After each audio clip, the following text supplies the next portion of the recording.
தந்தை, மகன், தூய ஆவியின் பெயராலே ஆமேன். மூவொரு கடவுளுடைய அருளும் ஆசீரும் பாதுகாப்பும் வழி நடத்துதலும் உங்களோடு இருப்பதாக. பொதுக்காலம் 31வது வாரம் சனிக்கிழமை. அன்பு சொந்தங்களே, அகமகிழ்ந்து ஆர்ப்பரிப்போம், ஆண்டவருக்கு நன்றி செலுத்துவோம், இடைவிடாமல் இறைப்புகழ் பாடி இன்புற்று மகிழ்ந்திருப்போம். இந்த நாளிலே இத்தகைய அருள் வரங்களை கடவுள் உங்களுக்கு கொடுக்க உங்களை வாழ்த்துகிறேன், உங்களுக்காக ஜெபிக்கின்றேன். சிறப்பாக இந்த நாட்களிலே நம்முடைய குடும்பத்தில் இறந்து போன அனைத்து ஆன்மாக்களுக்காகவும், உத்திரிக்க நிலையில் வேதனை அனுபவித்துக் கொண்டிருக்கின்ற ஆன்மாக்களுக்காகவும் எத்தனையோ ஆன்மீக முயற்சி செய்து கொண்டிருக்கின்றோம். கலரை சந்திப்பு, திருப்பலி ஒப்புக் கொடுப்பது, சிலுவைப்பாத ஜெபத்தின் வழியாக, ஜெபமாலை ஜெபிப்பதன் வழியாக, இறை வார்த்தையை வாசிப்பதன் வழியாக, ஒப்பு அருட்சாதனில் பங்கெடுப்பதன் வழியாக, இப்படி பல்வேறு நிகழ்வு வழியாக நம்மை விட்டு பிரிந்து சென்ற சகோதரர்களுக்கு உதவி புரிவர்களாக இருக்கின்றோம். இப்படி அவர்களுக்கு உதவி புரிகிற நேரத்தில் வாழ்ந்து கொண்டிருக்கின்ற நாம் நிறைவுள்ள மனிதர்களாக வாழ ஒரு சில வழிமுறைகளைத்தான் இன்றைய முதல் வாசகத்தின் வழியாக போடுவே நமக்கு சொல்லி காட்டுகின்றார். கடந்த நாட்கள் நாம் சிந்தித்த பொழுது, நிறைவுள்ள மக்களாய், மகிழ்ச்சியின் மக்களாய் வாழ வேண்டுமெனில் அன்பை அடித்தளமாய் கொண்டு வாழுங்கள் என்று அழைப்பை விடுத்தவர் இந்த நாளிலே தோழமை உணர்வோடு வாழுங்கள் என்று சொல்லுகின்றார். நற்செய்தி பணி என்பது ஒரு தனிப்பட்ட மனிதனுக்கு உரியது அல்ல, ஒரு குழுவிற்கோ அல்லது ஒரு குறிப்பிட்ட மனிதருக்கோ உரியது அல்ல, மாறாக எல்லோருக்குமே அது உரியது.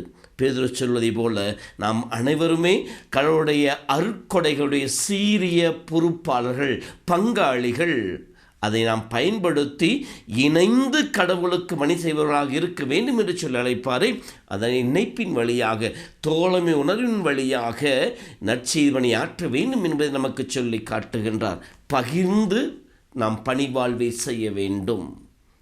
இயேசு கூட தன் சீடர்களை அனுப்புகின்ற பொழுது இருவராக அனுப்பு என்று சொல்லப்படுகின்றது, தனியாக அனுப்பவில்லை. அவர்கள் சேர்ந்து செயல்பட வேண்டும், ஒருவருக்கு துணை புரிய வேண்டும் என்பதற்காக. நம்முடைய அன்றாட வாழ்விலே நாம் கற்றுக்கொள்ள வேண்டிய முதல் பாடம் பகிர்ந்து பணி செய்வது, தோழமை உணர்வோடு இணைந்து செயல்படுவது. இரண்டாவதாக அங்கீகரிப்பது, பிறரிடம் இருக்கிற நன்மைகளை அங்கீகரிப்பது, பிறர் நமக்கு செய்த நன்மைகளை அங்கீகரிப்பது, ஏற்றுக்கொள்வது, அவர்களுக்கு நன்றி சொல்வது, பெற்றுக்கொண்ட கொடைகளுக்காக, பெற்றுக்கொண்ட வரங்களுக்காக, பெற்றுக்கொண்ட ஆசீர்வாதங்களுக்காக கடவுளுக்கு நன்றி செலுத்துவது மட்டுமல்ல, கடவுள் நம்மோடு இருக்கிற மனிதர்களை கொண்டு எத்தனையோ நம்முடைய தேவை நிறைவேற்றி கொண்டு இருக்கின்றார். ஆகவே அவர்களுடைய அந்த நன்மைகளை, அவருடைய உடனிருப்பை, அவருடைய உதவிகளை, அவர்களுடைய மேலான காரியங்களை அங்கீகரித்து ஏற்றுக்கொள்வது, அவர்களுக்காக கடவுளுக்கு நன்றி செலுத்துவது உன்னதமான நிலை. மூன்றாவதாக வருகின்ற பொழுது அவர்களுக்கு வாழ்த்து கூறுங்கள். அவர்கள் செய்த நன்மை நினைத்து பார்த்து அவர்களுக்கு வாழ்த்து கூற வேண்டும். அவர்கள் செய்த நன்மைகள் அங்கீகரிப்பு என்பது வெளி அடையாளம். இதை இவர்களுக்கு செய்ததால் அவர்களை நான் நினைத்து பார்க்கின்றேன், அவர்களை வாழ்த்துகிறேன் என்று சொல்லி, அவர்களை வாழ்த்து என்கின்ற அந்த மந்திர சொல்லி நாம் வாழ்விலை பயன்படுத்த வேண்டும். பிறர் நமக்கு உதவி புரிய வேண்டும் என்று எதிர்பார்க்கின்றோம் நாம். பிறர் செய்கின்ற தவறுகளை சுட்டிக்காட்டு விரைகின்றோம் நாம். ஆனால் பிறர் செய்கிற நன்மைகளை, பிடம் இருக்கின்ற நல்ல குணங்களை அங்கீகரித்து வாழ்த்தி பாராட்டி அவர்களை வளர்த்தெடுக்க வேண்டும் என்கின்ற அந்த நிலையிலே நாம் சிறிது குறைபட்டவர்களாக இருக்கின்றோம். குறை கூறுவதற்கு மிக விரைவாக முன் வருகிற நாவானது வாழ்த்து கூறுவதற்கும், பிறரை அங்கீகரிப்பதற்கும், பிறருடைய நன்மைகளை எடுத்து பேசுவதற்கும் சிறிது தயங்குகிறது என்று போல் அதைத்தான் நமக்கு சொல்லி காட்டுகின்றார்.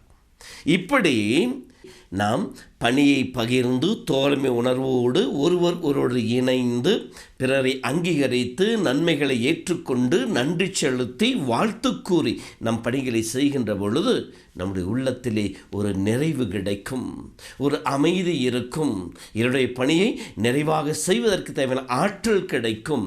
அப்பொழுது நாம் என்ன செய்வோம்? இன்றைய முதல் இறுதி பகுதியை பவுல் சொல்வது போல கடவுளை மகிமைப்படுத்துவோம், கடவுளுக்கு நன்றி உள்ள பிள்ளைகளாக வாழுவோம். இன்று நம்முடைய அன்றாட வாழ்விலே இந்த வாய்ப்பாட்டை பயன்படுத்துவோம். நம் குடும்ப உறவுகளிலே நம்மோடு இருக்கின்ற நம்முடைய குடும்ப அங்கத்தினரை நாம் அவர்களோடு இணைந்து செயல்படுபவர்களாக, அவரிடம் இருக்க நன்மைகளை அங்கீகரிப்பவர்களாக, உங்களிடம் இந்த நன்மை இருக்கின்றது, என் மனைவியிடம், என் கணவனிடம், என்னுடைய குழந்தைகளிடம் இவ்வளவு நல்ல குணங்கள் இருக்குன்னு சொல்லி நன்மைகளை பற்றி பேச ஆரம்பிப்போம், அங்கீகரிப்போம், அவர்களை வாழ்த்துவோம். உங்கள்கிட்ட இந்த குணமெல்லாம் இருக்குது, இத்தகைய ஆசீர்வாதம் உங்களுக்கு இருக்குன்னு சொல்லி அவர்களை வாழ்த்துவோம், அதற்காக கடவுளுக்கு நன்றி செலுத்துவோம்.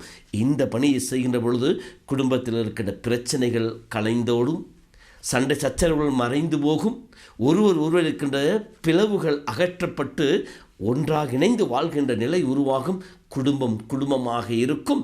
அங்கே நாம் ஆண்டவர் வாசம் செய்வார். அருள் வேண்டுவோம். ஆண்டவர் உங்களோடு இருப்பாராக. எல்லாம் வல்ல இறைவன் தந்தை, மகன், தூய ஆவி உங்களை உங்கள் குடும்பத்தை நிறைவாய் ஆசீர்வதிப்பாராக.